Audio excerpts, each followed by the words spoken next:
Today's podcast is brought to you by TRC. Total Roofing and Construction is an exterior contractor specializes in residential and commercial roofing. They started as a purely commercial roofing contractor and now do a variety of services such as siding, gutters, windows, fascias, soffits, solar, of insurance restoration. They have been doing construction since 1985. Their service area is mostly Will County, Illinois, and Lake County, Indiana. Welcome back to MVGA Podcast. Here at Make Veterans Great Again, our mission is to reach out to fellow brothers and sisters in arms to conquer our mental health together. Just a reminder, you're not alone. Today, I'd like to introduce United States Navy veteran Rachel Oswalt, founder and host of Your Story Does Not End Here podcast. Welcome on the show. Thank you so much for having me, Joshua. I am so excited that now I get to put you in the hot seat. So I hope you're ready. Yeah, let's do it. Yeah, because you like to push me when I was on your podcast. Yeah, I hear that a lot from my guests. It's like it's thought-provoking, but that's good, right? No, yeah, it was a good thing. I was still getting used to like being on somebody else's podcast, so it's a little uncomfortable, but I feel like I'm getting better at it. Yeah, it's just totally a practice thing. I think this is like maybe fifth or sixth that I've been on, and I just now feel like I'm starting to get to a point where I'm more comfortable talking on other podcasts. So right, and then practicing. And then next year we're gonna look back at these and be like, damn, I was terrible. Like what? Right. What? Yeah. It's like when I look back at my initial episodes on my own podcast, and it's like, oh my God. It's like cringeworthy. Yeah. We all start somewhere. So absolutely, we had to start, and we're further ahead than most people because we did start, right? Absolutely. What was your life like before you joined the military?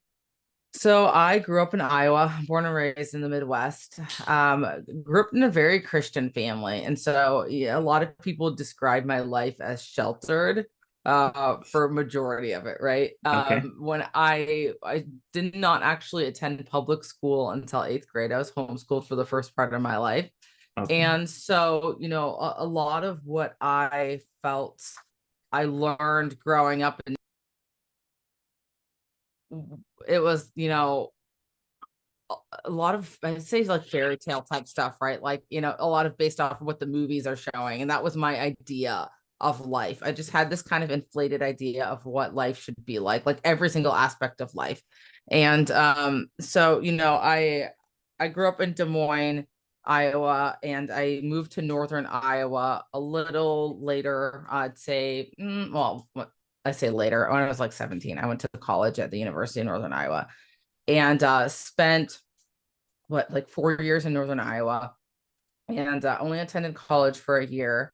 After college, I got in a really, really toxic relationship with a guy that was not working. I was working 2 to 3 jobs at a time and just running myself into the ground. And so 2012 is when I actually initially joined the Navy. And I dropped out of the delayed entry program at the time because of that toxic relationship that I was in. So my life was kind of a little bit of a roller coaster before I joined. But right before I joined, I had just gotten out of that toxic relationship, and I had met my now husband. We had just met and we were dating at the time. And I would say I felt like I was in a very empowered place in my life, where I was like, I'm never going to let anyone tell me what to do with my life ever again, or let someone else dictate my life. I'm going to do something for me. And that was a very huge driving factor in me joining the military, was just to really just take that power back, do something for me, and just do something different with my life. So you would say the reason you joined the military was to, I guess, regain control of your life? Is that what you were saying? Yeah, just to kind of do something different, like I did get out of Iowa. I think in hindsight, yeah, I think a lot of it had to do with gaining control of my life, and not really anything I'd ever thought about till now, to be honest with you. You're welcome. But I've thank you. But I've always really seen it as just, your typical get out of Iowa, get out of the Midwest, do something different. But yeah, I mean, I think if I really think to the core and the root of what it was, I think a lot of it had to do with I'm going to do something for me. I'm not going to let someone else tell me what to do with my life, and I'm going to take back control. Okay, that's awesome. How did your family feel about that? I'm curious as to you grew up very Christian, you said. So yeah. How did the religion play a role into that, and being homeschooled and all that? Yeah, it's interesting when we see how different families react to the military, because I think every family reacts a little differently, right? I don't think that my family was, they didn't seem like overly excited, but they didn't seem like not excited. It's kind of like a very neutral place. And I'd say that's how my family's always been. Um, there's very certain moments in my life where my family gets really excited about things for me, but for the most part, it's like example, when I would come home and visit from, being gone for a year with the Navy, most people have their like return home videos with like the crying and then jumping. I walk in the door, my family's like, oh, hey, Rachel. It's just, Okay. it's just very like neutral. Now on my mom's side of the family, there were a couple military people that were pretty excited. Um, but just immediate family, I'd say just kind of a neutral, like maybe not so much excited, but not excited. Okay. So, and you met your now husband before you joined. Yes. How did he join too? Did he just follow you around? How'd No. that work out? No, so okay, it's kind of a messed up story, but so we dated for 7, 8 months, I want to say.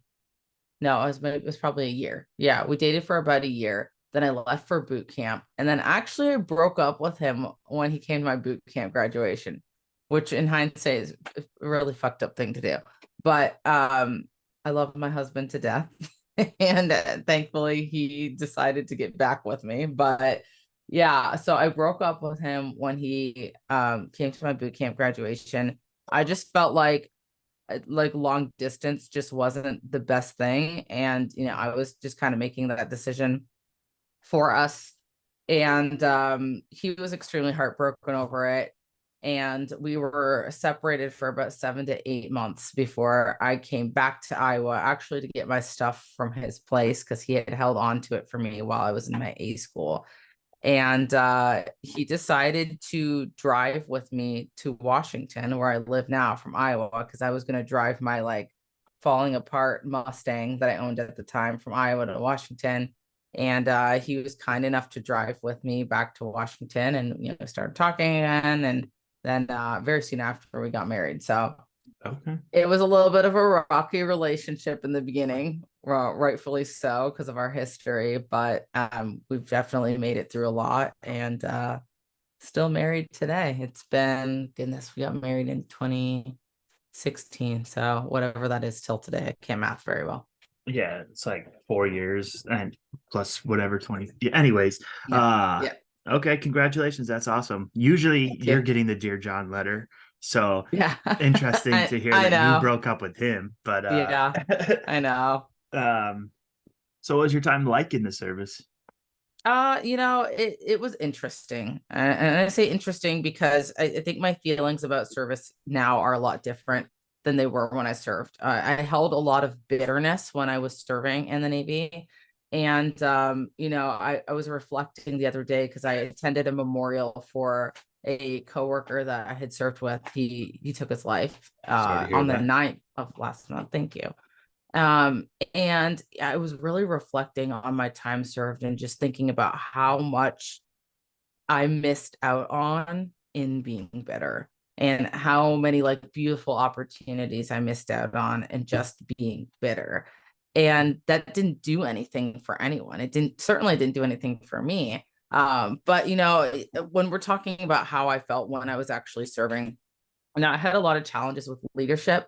And I had a lot of challenges with just the system in general. So, when we talk about military sexual assault, it's definitely something I experienced. Sexual harassment, definitely something I experienced. The challenges of being a female in a very male dominated field, something that I experienced. And it's not what I thought it would be joining, because I think there's somewhat of a mentality as a female joining the military, joining and knowing like, okay, I'm going into a male dominated field. So there's a little bit of a mental preparation for that. But I don't think I was fully mentally prepared for everything that I was about to embark on in the military.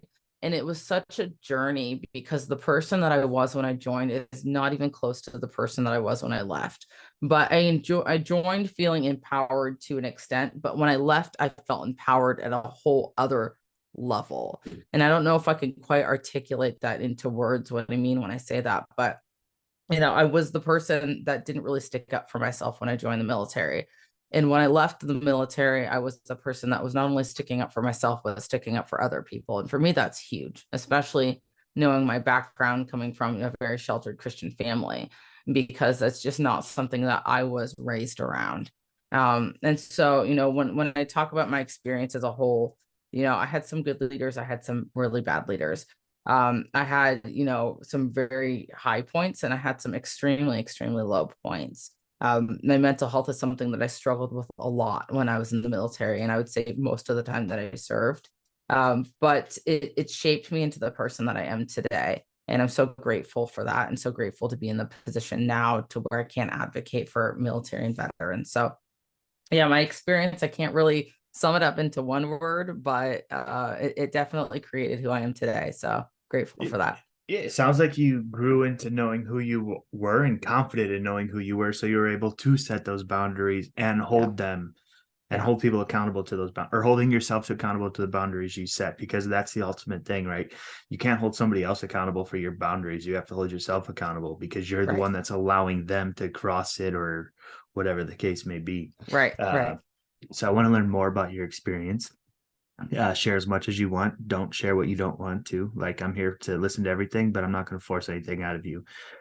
Before we get into the MST, oh damn, there goes my train of thought. Oh no, you said it was very hard, or it was a challenge because being a woman going into a male dominated um, job. How Yeah. can you go a little bit more into that? Like, care to Yeah. what would you tell yourself now going into it, right? If you go back to yourself when you were what, 19, 20, going into this male dominated field, what would you tell yourself?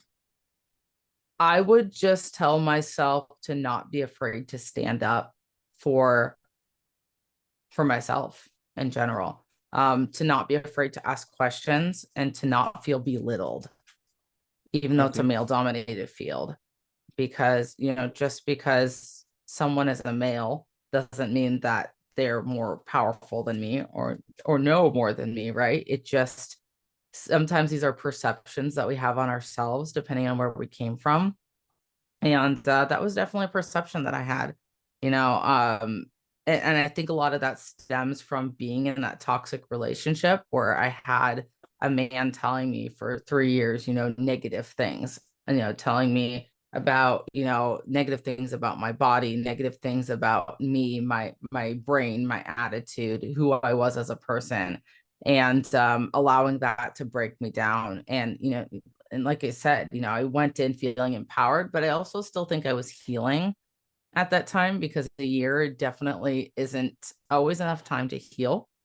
And then, when we thrust ourselves into these brand new situations, the military, i.e. the military, where now everything's changing, now it can trigger certain things as well that disrupt that healing process. And so, yeah, I think that just having an expectation set for what I was going to deal with going into the military may have made a difference, or it may have not. I really don't know. Okay. You said something interesting where you said you felt like you were healed enough. Do you looking looking back right now, do you feel like you were actually healed, or do you feel like you were still running from the full healing, if that makes sense? Right? Like you Yeah, I feel good, but you don't let it come up to you, so you go to another adventure. yeah. I don't think that I was healed all the way. And I think there's still parts of me that are healing from that part of my life. And because I had really just gone straight, like I'd left that relationship. And a few months later, I met my now husband. And I even say today that, I think that why our marriage, one of the reasons why our marriage was so rocky in the beginning is because when we met each other, I mean, he had just gotten out of a 3 year bad relationship too, right? So it was like, I think we almost attracted each other because we were both in that mode of our lives, right? Like we were on this similar wavelength of like, oh, I just got out of this really bad long relationship. And we were both in kind of this like, quote unquote healing part of our lives, right?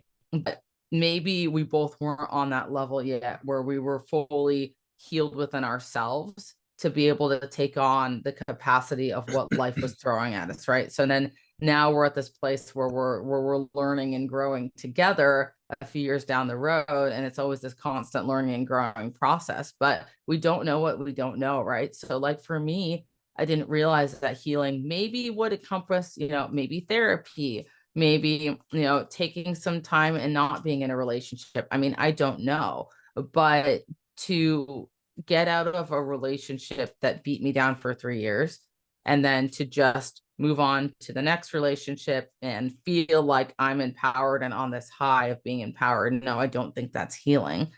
Um, there's nothing wrong with our processes because our processes are what they are.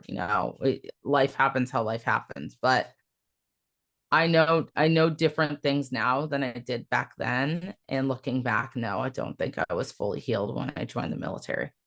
Okay. You said another interesting thing that relates to the book I'm reading because in it they said the gentleman said that if you're hurt or broken, you're not going to find somebody that's healed and Exactly. working. You're going to Yeah. find the person in the same spot that you are, and it's just going to create another toxic relationship until both of you are willing to, well, one of you are either willing to leave or both of you are willing to work on it. And Yep. but you can't work on the relationship as much as you have to work on yourselves, and then it should grow the relationship as long as the core like feelings are there for one another. Yeah. Yep. Yep. There was probably a solid 2 years of my marriage before we even started to like come on the up and up. Like it's rough when it's two people that come together and they're both a little broken. And I don't think that's talked about enough. And I think we see a lot of this with people in the military because I really truly believe that most of the people that are in the military are broken in some way. Because let's be real, like your average person doesn't just go join the military, right? You're going to have your Right. Joe Navies, your people that join because their mom and dad, the legacy, the family, whatever have you, and it's been their dream, right? You always have those outliers. But if we look at the majority of people that join the military, most people are joining for some reason that usually isn't I really like my country and I want to serve my country. Like, I know they pound that into our heads, but like some people are joining because they need to go to school and they have no other way to pay for school. Some people are joining because they're homeless and they literally have they don't have a bed or food of their own. Some people are joining to get out of their hometown and do something different. Some people are joining because they have to get away from certain people. And so I think that most of the people in the military are bringing some kind of personal baggage, and everyone's kind of in their own little survival mode that exacerbates by the environment that the military creates. And so it's just kind of a little theory of mine, but I but I like it. really do think that most of the people in the military are a little broken. Yeah. Well, not only broken, but just young, Yeah. and then being, it's the first time truly being away for months, years at a time, right? Like, yeah, Yeah. you may lived on your own, but you're not truly isolated and alone in a sense. And yeah, you're forced to have a family of hundreds of others, but you're trying to maintain this like alpha mindset persona, so to say, Right. because you can't show that you're weak or you're struggling. But I feel like that is changing a little bit, not as much as it Yeah. needs to, but I feel like it's in that direction that it's changing.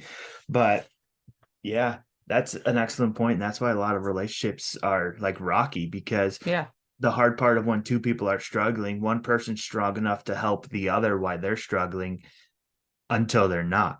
And then Exactly. it turns into both people needing each other, but they need each other so bad that they're resentful and hateful towards each other because they can never Yep. fully get the other person's attention because they're always going through something, and then Yeah. vice versa. Yeah, it's just an endless toxic cycle. And I think that's why the divorce rate's so high in the military. And, I was talking to someone locally the other day around here about the suicides in just my local area, because I live right next to a naval air station. And even he was saying, there's 8 to 12 suicides a year, roughly, just from this base alone. And most of them, he said, most of the time, the cause is going to be like a cheating spouse or something. Right. And so there's so many layers here, right? Like so many layers. And it goes back to people in the military are broken.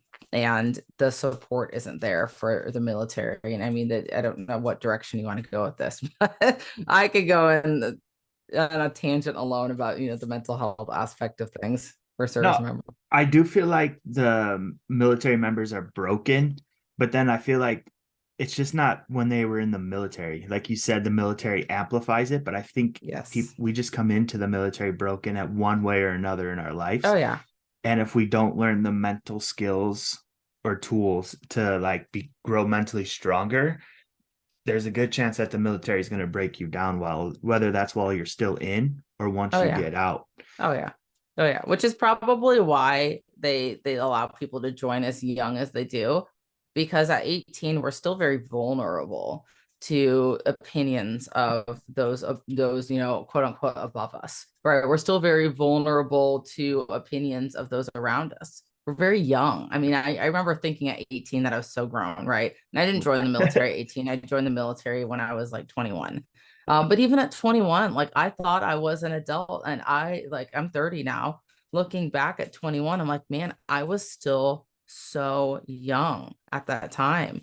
And there's still so much that I had to learn. And, to take on all that at such a young age, it's a lot for someone to handle. It doesn't matter how much life you've experienced, right? Like it's a lot for anyone. Yeah, absolutely. And the younger we are, the more we're still used to taking orders from everybody. So we're Yes. programmed to be like the new guy, the peon, the one that's going to Yeah. take all the shit and go. Because you start recruiting 40-year-old men and women, they're going to be like, you're not going to talk to me like that. Like, Exactly, right? But yeah, what it's interesting is knowing that the brain is still so malleable at 18, 17, 19, 20. The military could do something really great with this, right? And they could teach really solid leadership skills. They could teach really solid mental health coping skills. And I truly believe that that would set up members of the military for a phenomenal career, not only in the military, but outside of the military, because we're learning these critical skills at a very, very vulnerable time of our lives where the brain is still very, very plastic. And I mean, the brain's going to be very plastic no matter what age we are, but the younger we are, the more our brain is just designed to absorb, I and, think. Don't and quote me on that. I'm not a easier to scientist. retain. Yeah. Yeah, yeah, yeah. But when we're thinking of the way the military is set up, it would make so much sense to take advantage of that, breaking someone down and building them up. Let's build people up with skills that are going to be useful to them, not, listen to me because I'm an E6 and I told you to do something, because that's where people really start to take advantage and it causes issues. Right.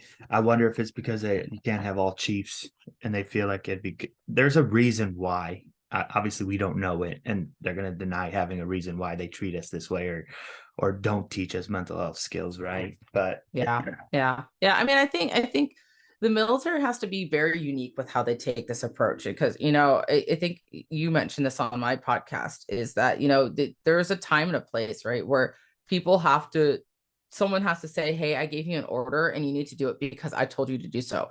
There's life or death situations where you can't sit there and you can't explain why. There's certain situations where you just have to do it because someone said to do it, and that's just the military, and that's how it is. However, there's a fine line where sometimes there is more of an explanation needed, or sometimes there's a respect aspect where you can't just take advantage of that authority and say, I told you to do something, so you're going to do it, or you're going to take out my trash because I told you to do it. Like, no, no, no, no, take a few steps back. I get it, we have traditions, I get it, there's certain things that are certain ways because it's the military, but I still think that everyone deserves respect just as human beings. And I think that there's a number of military leaders who overstep that boundary and who use their authority to be disrespectful to lower enlisted. And I think that's a lot of the reasons why we see retention problems and why people get out, because they know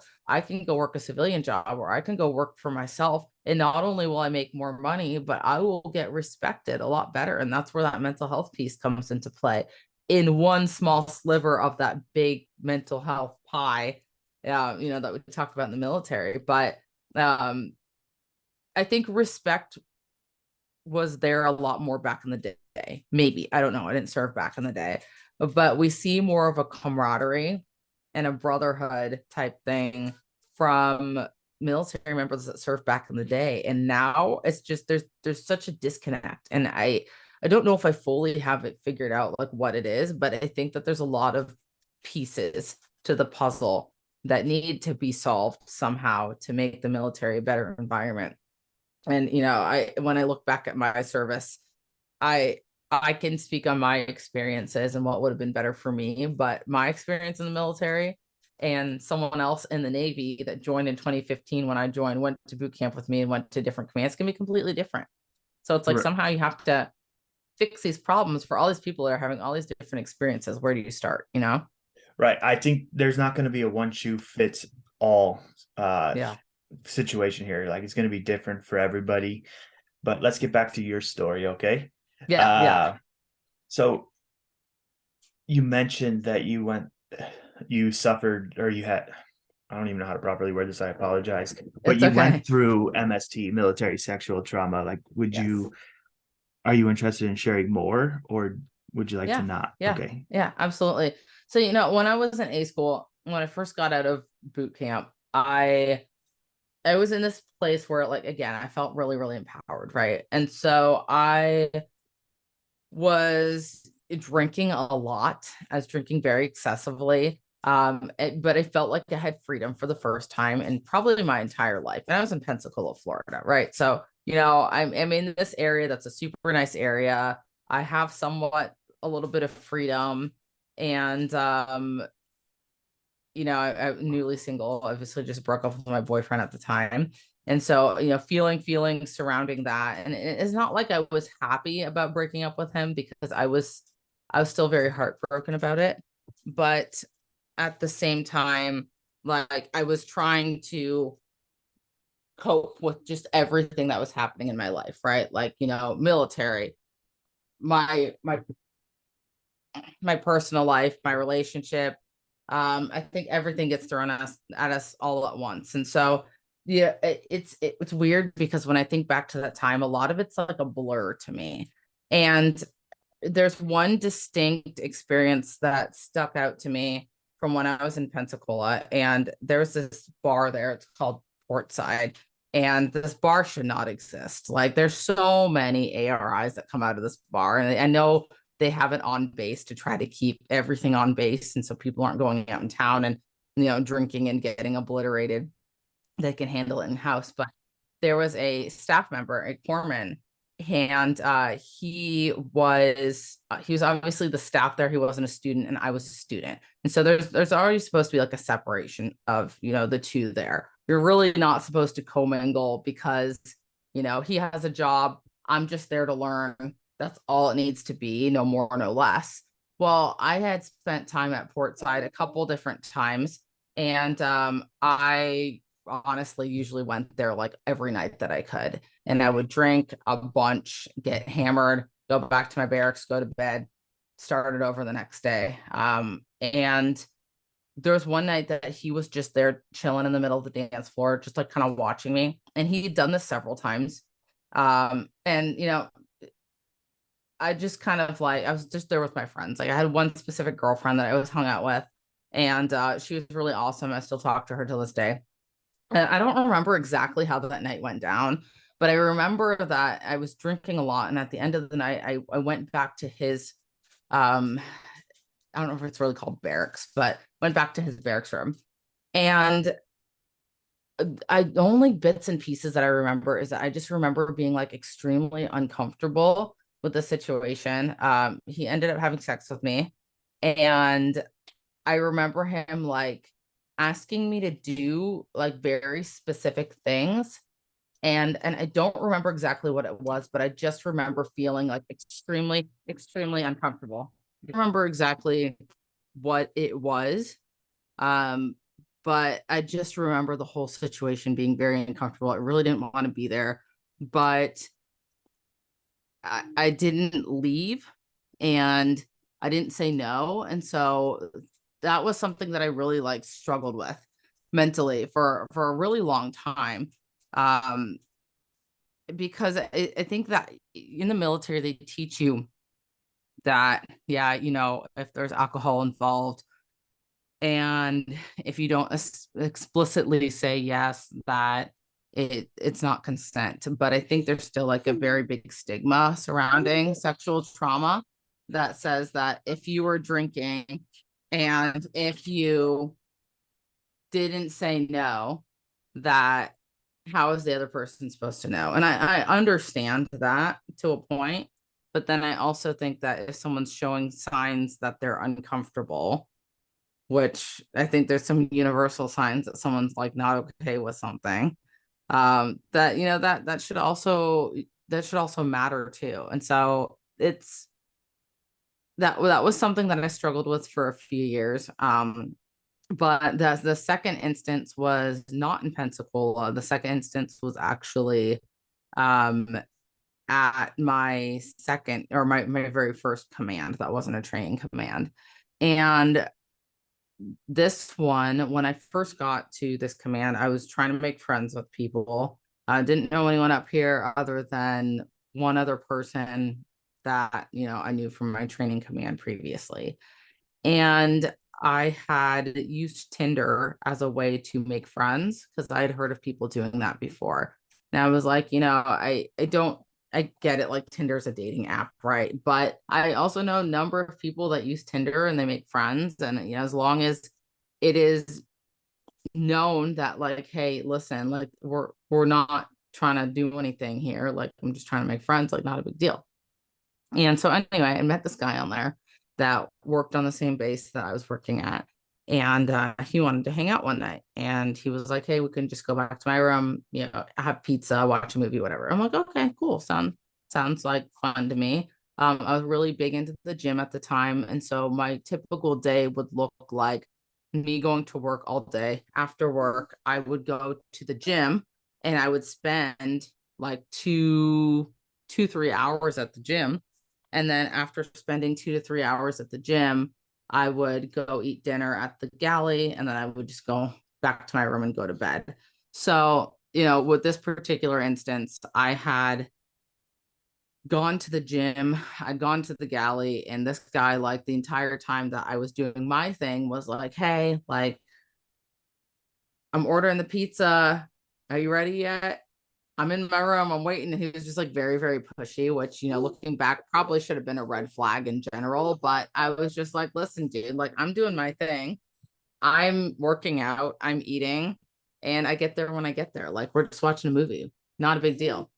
And so, I finally got to his room. And by the time I got there, like, the pizza was cold. He already ate half the pizza. And anyway, so I got to his room. Pizza was cold. He already ate half the pizza. Whatever. I was like, it's fine. Like, I don't need pizza anyway. We'll just watch the movie, whatever. So barracks room there was like two twin beds up against the wall. One twin bed's on one wall, one twin bed's on the opposite wall. It's a very, very tiny room. It's one of those like old barracks rooms. And then the only other seating arrangement was the desk with the chairs, right? And so his roommate wasn't there. I don't even know if he really had a roommate, but the only place to sit that was on his side of the room was either his chair, his desk, or the bed. And so he sat on the chair at the desk and I sat on the bed, and we watched, the movie was VHS, one of the VHS movies, the horror movie. And nothing happened the entire time the movie was playing. He was very respectful, sat in his chair. I sat where I was at. And towards the end of the movie, I started getting tired / uncomfortable. So I laid down. Well, the credits start rolling, and this guy decides that now is the opportune time for him to get up and start making out with me. And I'm like, whoa, whoa, whoa, whoa, whoa. Like, first of all, like, the credits are rolling, end of the movie. I'm tired. It's late. I got to work tomorrow. But no. And so, and I actually, in this situation, I did tell him no, because he started trying to make out with me and then went immediately to trying to like stick his hands down my pants. And I was like, no. And I said no several times. And he just continued to do what he was doing. And in my head, I'm having this like almost mental battle, because I'm like, okay, well, there's instances where I haven't said no. And in my head, I can almost justify why that continued. because I always tell myself, oh, it's because you didn't say no. And this is just my thoughts with me, right? Um, but then I'm like, in this instance, I'm saying no, and it's still continuing. So where's the disconnect? And I'm kind of at a point now where I'm like panicking a little bit because I'm continuing to say no, and this guy is still like forcing himself on me, and he has me pinned up against his bed. But I get up from the bed and I'm able to move towards the door. And I am, so the door is like to my right, and I'm up against the wall, and he has me now pinned up against the wall. And he takes my hand and he puts my hand down on his, I mean, I don't know what, he puts my hand down on his privates, right? And he's aroused. And I was not expecting this, right? So I'm like panicking just a little more now because I'm like, what is this guy about to do? Like, I'm clearly saying no. And I'm walking towards the door. I don't know what else to do. And I finally got to a point where I was like, listen, like either you will take me back to my room or I'm gonna walk, but I'm leaving. And I don't know, like finally he got the point and he was like, okay, okay, okay, I'll take you back to your room. And so, we walked down to his car, he drives me back to my barracks room, which was literally right down the road. It was just raining and drops me off. And I'm like, thank goodness, like I'm out of the situation. Nothing actually happened out of it. But I remember he sent me a message right after. I can't remember if he texted me or on Tinder or what, but he was like, "Oh, you're so sexy" or something. And I was like, "What?" Like I just extremely like inappropriate, right? Like that was just a like really bad situation. And the first thing you're gonna say is like, "How sexy do you think I am?" Because like apparently that type of thing turned him on or something. I don't know. But I didn't think that it really affected me that much. I went back to work the next day and I did tell them at work about it. And everyone's first reaction was, "Oh, well, you added him on Tinder. Oh, you sat on his bed. What'd you sit on his bed for? That was your invitation for him to have sex with you." It's And this was terrible. the response. Yeah, and I'm keep in mind, I'm an E2 at the time. Okay. I am like still very much in a position where I'm thinking that I can't say anything or report anything because I'm going to be that girl that, is the snitch and report it and ruins someone's life and ruins someone's career. But I remember a few months later, my roommate in the barracks at the time had started talking to a guy, and she's like, "Oh, he says he knows you." And it was that same guy. And I remember feeling this feeling of panic come over me because I was like, oh my God, like, is he going to try to do something to her too? And I did warn her about him, and she wasn't worried about it. Nothing happened with her as far as I know, but I never reported that instance. I never reported the one before that either because I always felt like it wasn't worth it because everyone had told me in that second instance that it was my fault because of you name it, sitting on the bed, right, was my fault because I talked to someone on Tinder that was my fault. And I didn't actually have very many people back then tell me like, hey, are you okay? Would you like to report this? How can I support you? How can I help you? Not one person said that. And so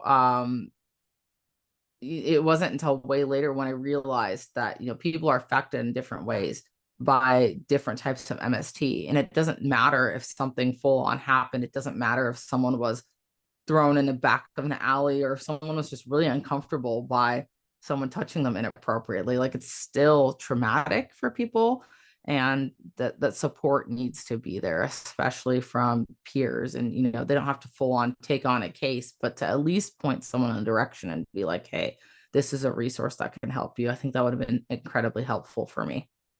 Yeah. Oh, well, thank you for sharing. And again, I'm sorry you had to go through all that. That is just not right. And I'm sorry that shit still happens.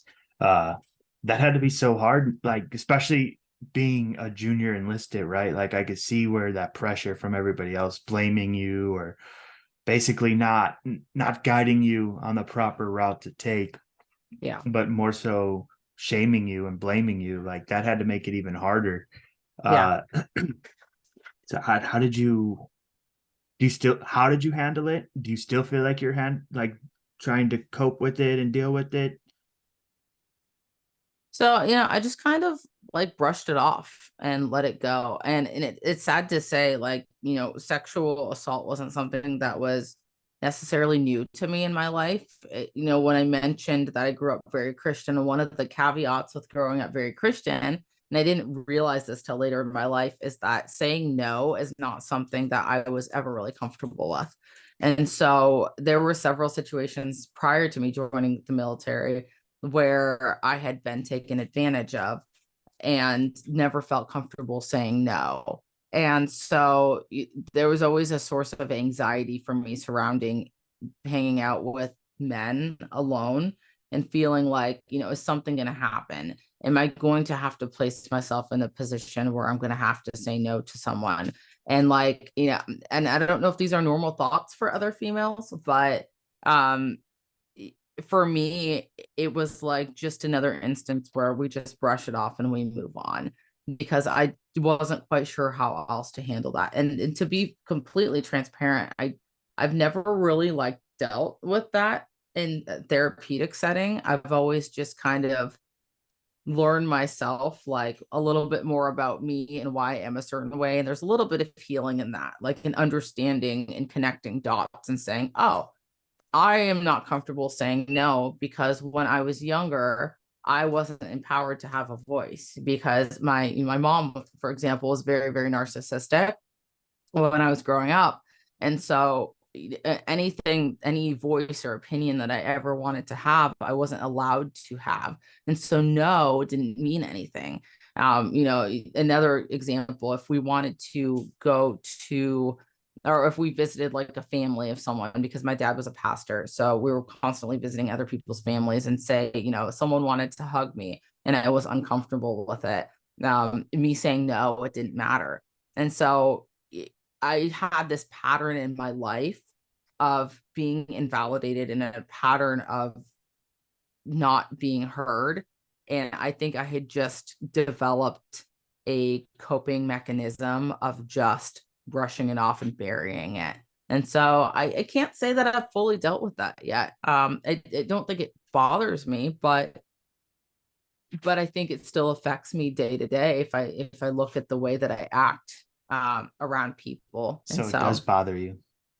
yeah, I think it does. Yeah, it just doesn't, you know, when we talk about like bothering, like something that I'm constantly thinking about. No, I'm not constantly thinking about it. But I think that if we look at the way the subconscious works, things like that, they affect us. And I know they do.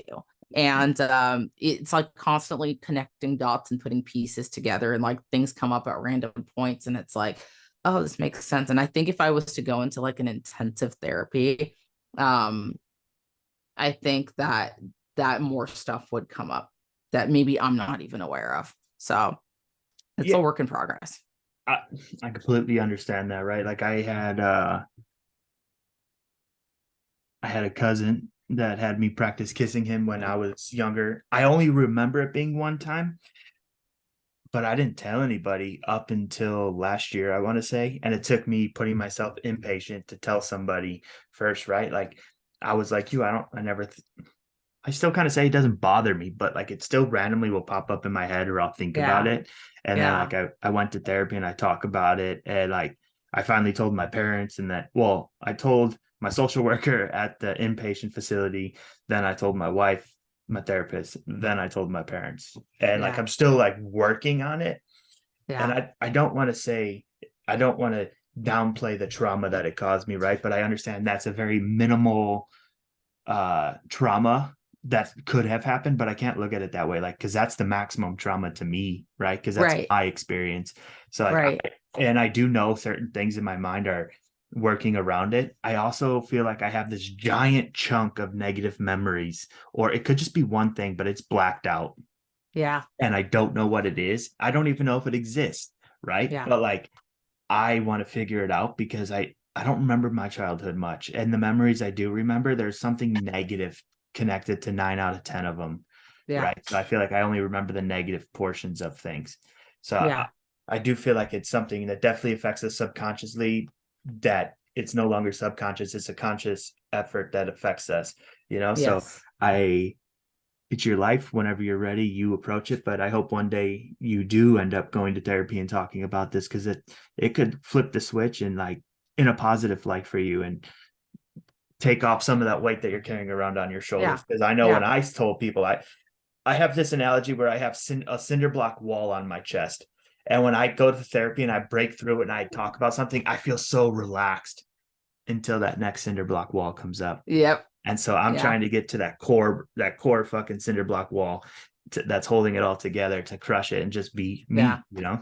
Yeah. But it's Yeah. a work in I progress. like to think that therapy just like is the end all be all in like one session and everything's good to go. But You it's know? always just an Yeah. ongoing, it's like layer after layer after layer. And yeah, yeah. But that's life, and that's what makes life interesting. Otherwise it'd be boring, right? Right. I genuinely feel like therapy is a lifelong tool that we should all use. I don't care how great, how terrible your life is. I feel like everybody could get beneficial or could I can't even think properly right now. I apologize. But It's um, okay. everybody could benefit from having an unbiased professional opinion that's able to help you and like help you see through certain things, even if it is something that you focus on day to day or something that happened when you were 9 years old and now you're 50, right? Like Yeah. it's just still nice to have somebody to talk to and let it out. Yeah. If you could go back and talk to yourself during those two events, what would you tell yourself? Ooh, that's a good question.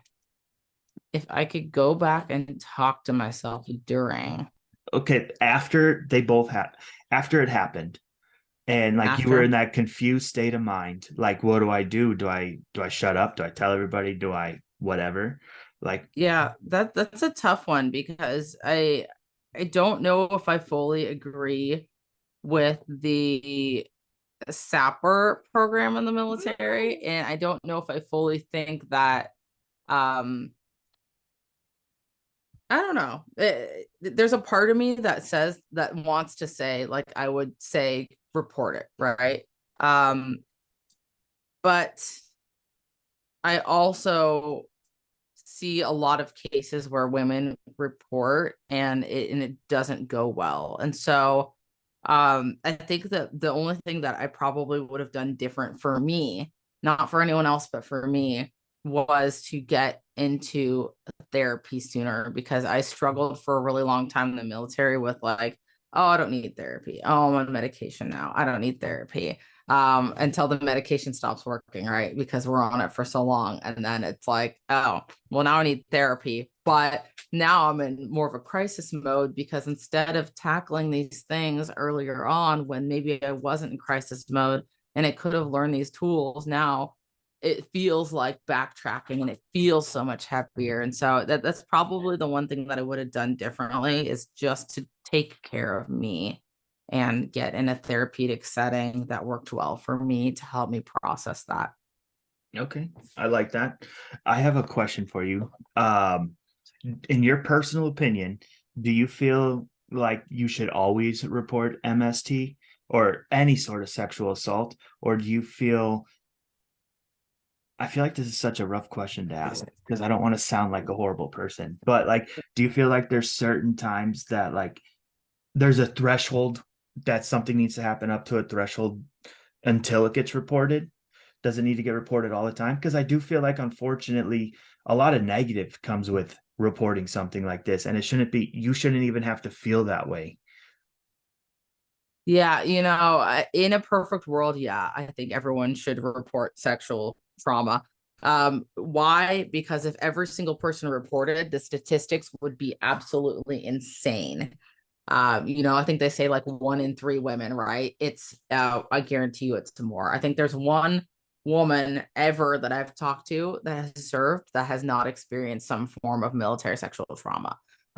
You're probably looking at like 90%, if not more, women that serve in the military experience some kind of sexual harassment or sexual trauma.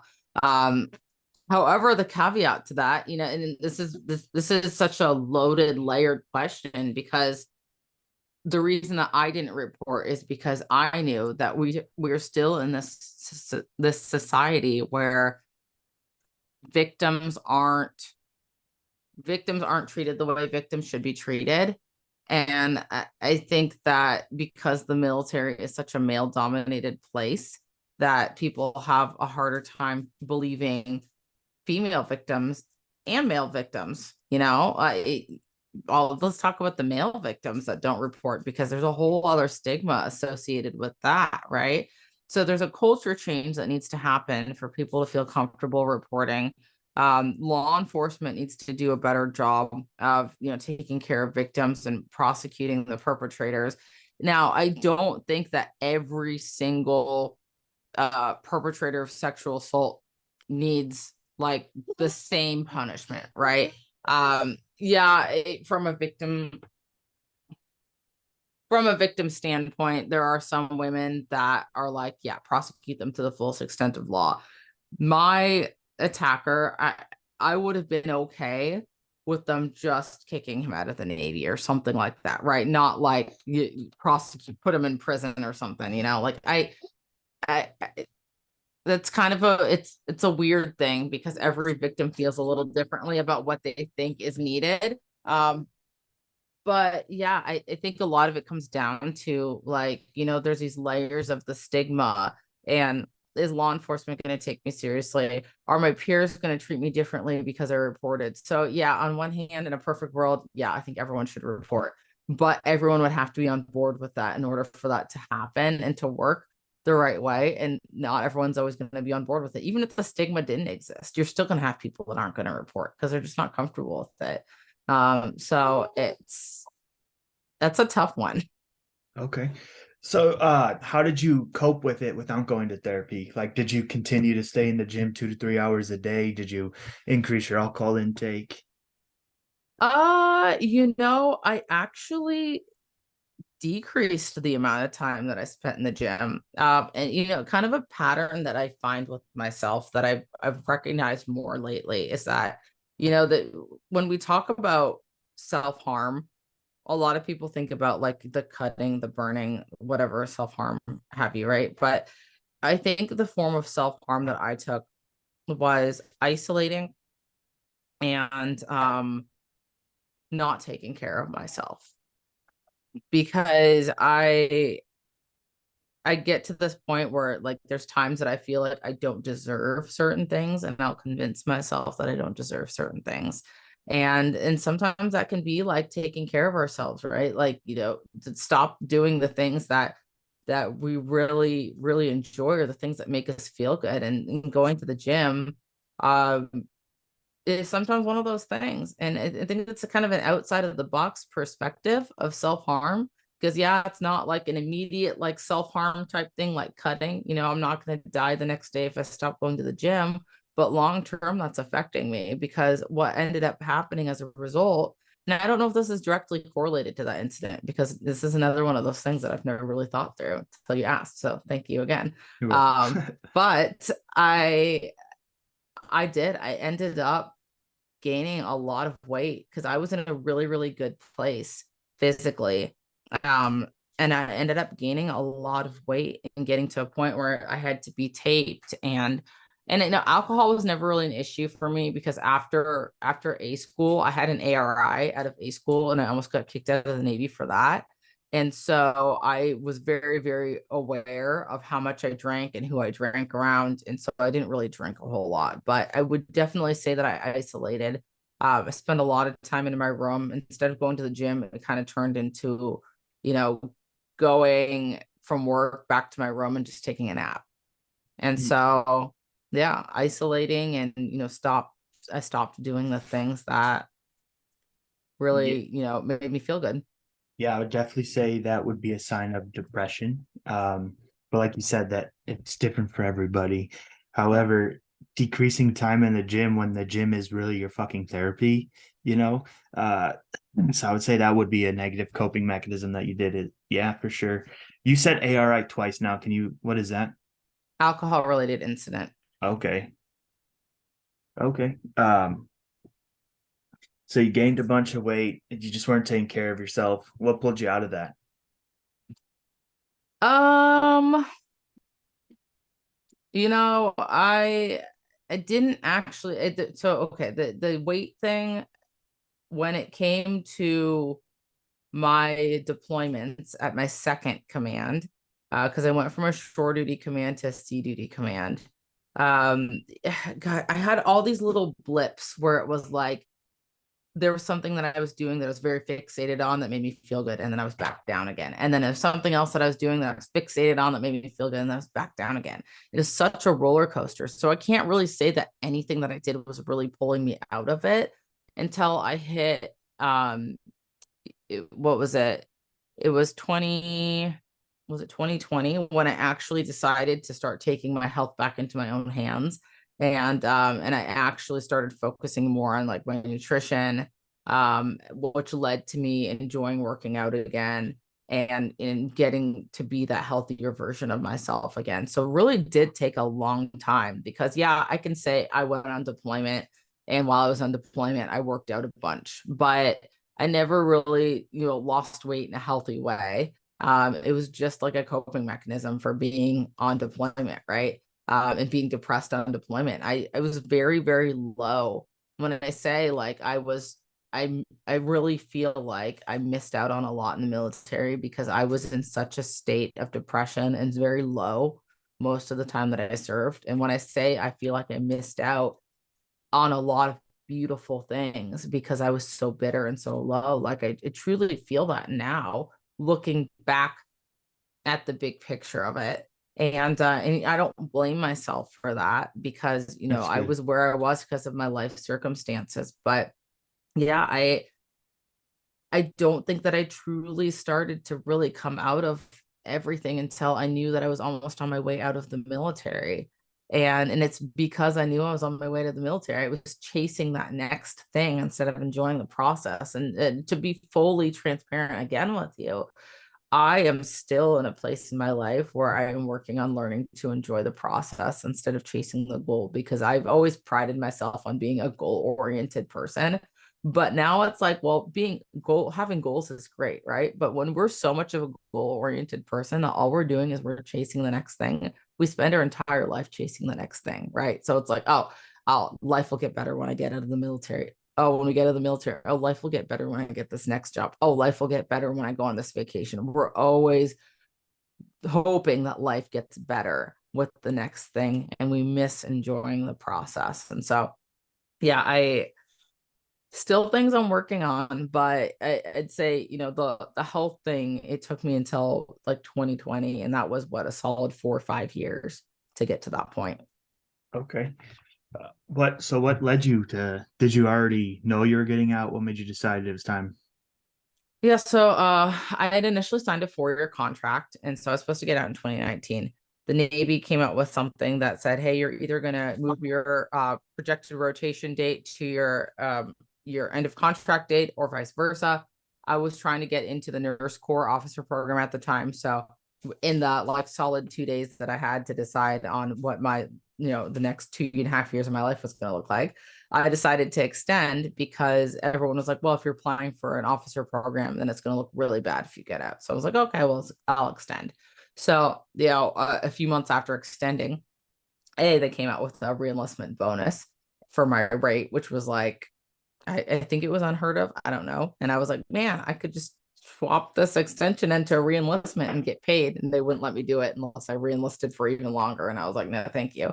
But B, I went on my very first deployment and I saw how bad the leadership was. And I was like, you know what? Actually, I want to get out.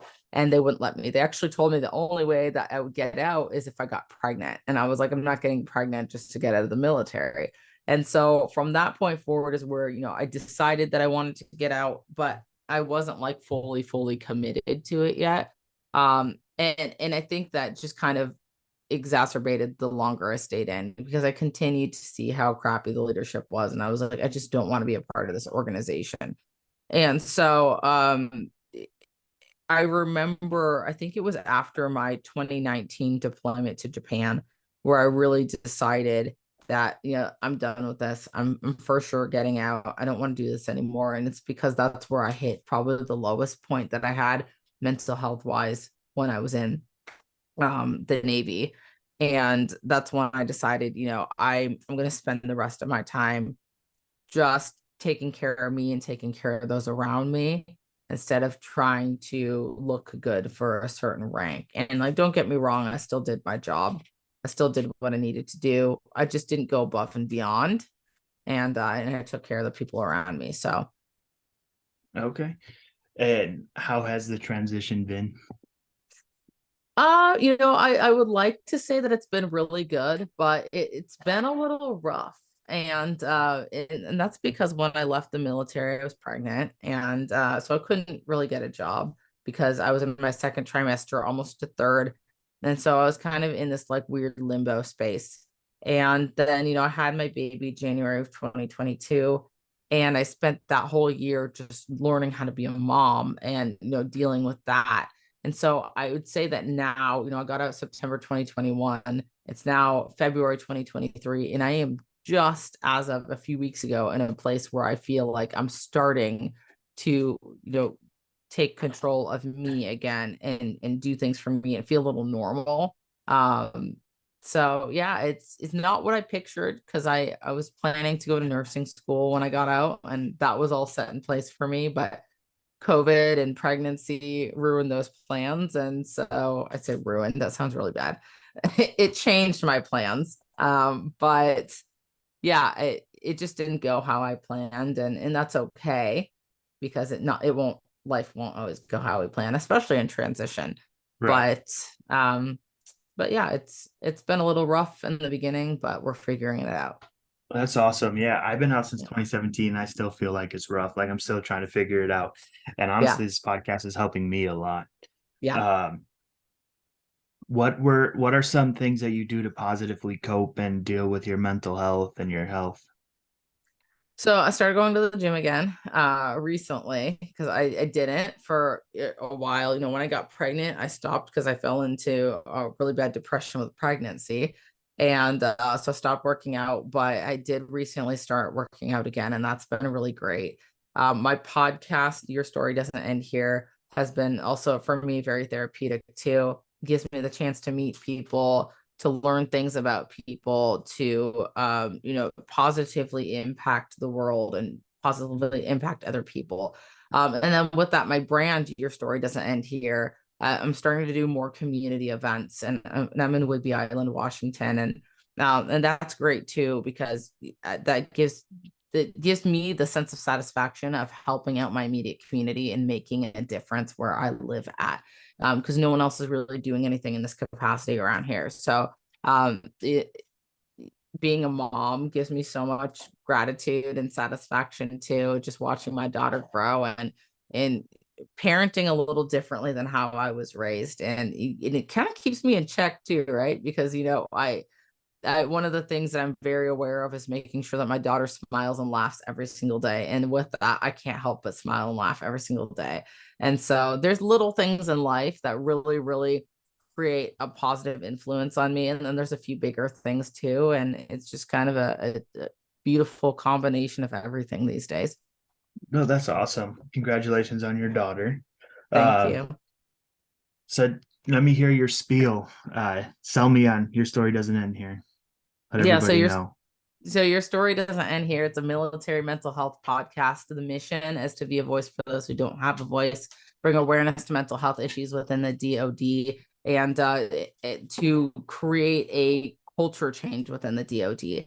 And with that, in the events that I'm doing locally, and then hopefully eventually on a nationwide scale, is to create that culture change by providing leadership training, mental health support, and legislative change within the military. So, a few things that I'm working on. I'm working on a military and veteran community that really supports the mental health and leadership aspect. That would be a virtual thing nationwide. The podcast is that platform for people to really come and share their stories. And then also, it's something for the bigger people in the military to look at and see what people are actually going through. And then when we're talking about community events in Whidbey Island, most recently, I have partnered up with the director of the film Stranger at Home. Stranger at Home, if you're not aware, is a film that is coming out in November of this year. It's premiering on PBS, and it is all about military mental health and legislative change. And so they are pushing to create a mental health corps that would be a specific branch just for mental health. So putting mental health at the same level that physical health is at. And it's really a beautiful thing. I support it so much. They're doing a private film screening, several private film screenings across the nation as they lead up to their November release date. And Oak Harbor, Washington on Whidbey Island is going to be one of those stops that's going to happen in May of this year. May 26th and 27th, we're planning a 2-day event. So I'm super, super excited for that. And, with that event, talking about things that we can do in the community. And it sounds like they're going to be doing a few of these stops in a few other places. I don't have a schedule or anything. I don't know what that tour looks like. All I know is that it's happening in my community here. So I'm really excited about that. And I'm excited to continue to do more things in the community and nationwide to really impact military and veteran mental health. That's awesome. I love everything you're doing. Obviously, our missions line up perfectly Yeah. together. So that's awesome. Where can people find you? How can people So find you? my website is still in the works, but hopefully should be up soon. It's www.ysdeh.com. So just keep an eye out for that. Should be up within the next couple of weeks. But I'm also on all social media platforms. I'm on Instagram, _YSDEH. I am on Facebook as well. And I'm on LinkedIn, but I use more of my personal profile on LinkedIn. It's Rachel Oswalt. And I love connecting with people. You can always email me to podcast@ysdeh.com if you just want to, conversate or, talk about anything. I am connected to so many people in the military and vet community, and I just want to be able to make that impact and help. I think too many people are suffering in silence when it comes to mental health. And if we can even impact just one person with our platforms, that it's just that's amazing to me. Absolutely. Do you have any saved rounds? I know you gotta get going. Anything I missed that you want to bring up real quick? No, I'll just end off everything by saying, your life, if you're listening to this, it matters so much. And I've lost so many people in the military to suicide. And the reason why my mission is so important, and I'm sure you feel the same way, Joshua, is because people are losing their lives and we have to be there for each other. And if we can't be there for each other, the resources have to be there to pick that piece of us up. But find what works for you, whatever that resource is. If it's friends, family, some kind of support, if it's, a veteran organization, if it's an active duty organization, even if it's something off kilter, artwork, gym, find something that you love and do that thing and do whatever sets your soul on fire, but don't live your life in misery. We only have one life, and you might as well live it and be happy. Yeah, absolutely. I love that. And you're absolutely right. Whoever's listening, you are not alone. We all have our struggles and it's okay to have them. Like that's life. We just got to keep moving forward. Rachel, I appreciate you coming on the show and I hope you have a great night. Thank you as well, Joshua. Bye.